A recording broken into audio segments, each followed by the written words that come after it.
صرف 5 منٹ کا مدرسہ قرآن و حدیث کی روشنی میں 3 رمضان المبارک۔ نمبر 1، اسلامی تاریخ۔ حضرت موسیٰ علیہ السلام بنی اسرائیل کے جلیل القدر نبی و رسول ہیں۔ فرعون نے ان کی پیدائش کے ڈر سے بنی اسرائیل کے ہزاروں بچوں کو قتل کرا دیا تھا، مگر اللہ تعالیٰ نے ان کی پرورش خود اس کے شاہی محل میں ایک شہزادے کی طرح کرائی۔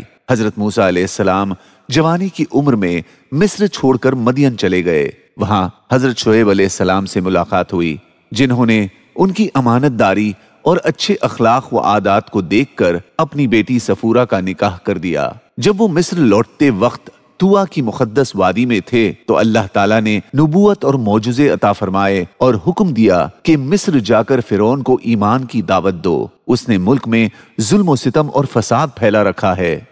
حضرت موسیٰ علیہ السلام کی سفارش پر اللہ تعالیٰ نے ان کے بڑے بھائی حضرت ہارون علیہ السلام کو بھی نبوت سے نوازا۔ دونوں نے جا کر فرعون کو ایمان کی دعوت دی اور معجزے بھی دکھائے۔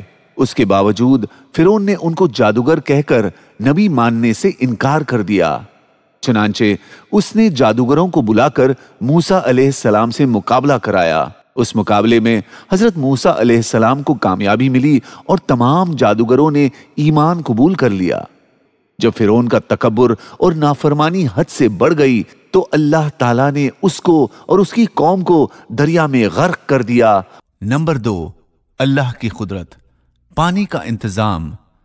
پانی اللہ تعالیٰ کی بہت بڑی نعمت ہے جس پر سارے جانداروں کی زندگی کا دار و مدار ہے۔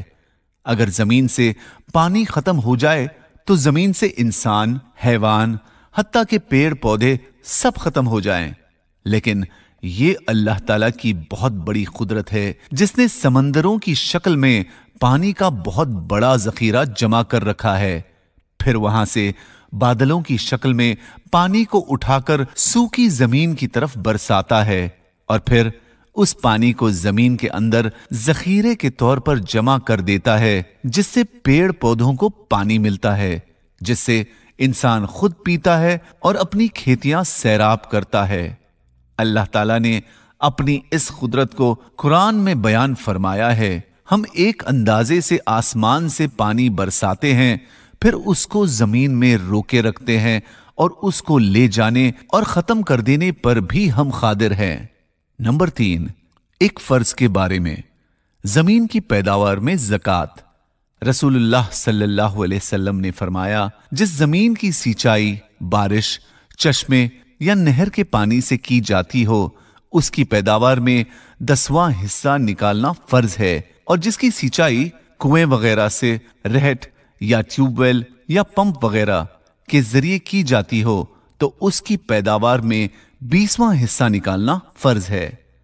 نمبر 4، ایک سنت کے بارے میں، دودھ پینے کے بعد کلی کرنا۔ رسول اللہ صلی اللہ علیہ وسلم نے دودھ پیا اور کلی فرمائی اور فرمایا کہ اس میں چکنائی ہوتی ہے۔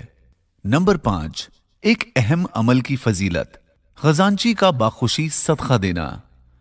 رسول اللہ صلی اللہ علیہ وسلم نے فرمایا، امانت دار خزانچی 2 صدقہ کرنے والوں میں سے ایک ہے، جبکہ اسے صدقہ دینے کا حکم دیا گیا ہو اور وہ خوش دلی سے پورا صدقہ اس شخص کو دے دے جس کو دینے کا حکم ملا ہے۔